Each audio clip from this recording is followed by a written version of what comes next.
Sur Terre, les êtres humains bougent relativement peu. Ainsi, 86% des Homo sapiens sapiens n'ont jamais quitté leur foyer. Parmi ceux qui se déplacent, moins de 1 sur 3 traversent une frontière, devenant ce que nous appelons un migrant. 66% des migrants partent d'un pays en développement pour se rendre dans un autre pays en développement. Seul 1 sur 3 se déplace du sud vers le nord. Dans leur grande majorité, ces migrants sud-nord ne viennent pas des pays les plus pauvres, mais de pays émergents et ils arrivent de façon légale.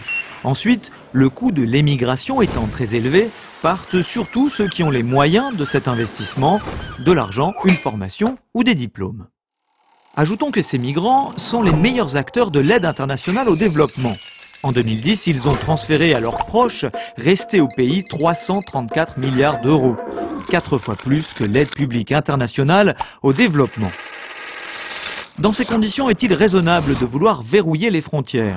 L'expérience prouve que lorsque l'on érige un mur, où que ce soit, il ne faut jamais longtemps pour qu'il soit contourné, quels que soient les risques pour les migrants.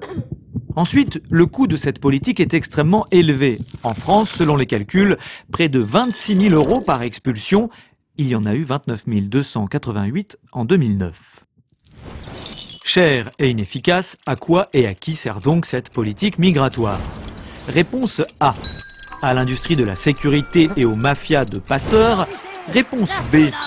À ceux qui pensent que la peur est un bon moyen pour gouverner ou accéder au pouvoir. Réponse C. À ceux qui ont intérêt à précariser les migrants pour les exploiter.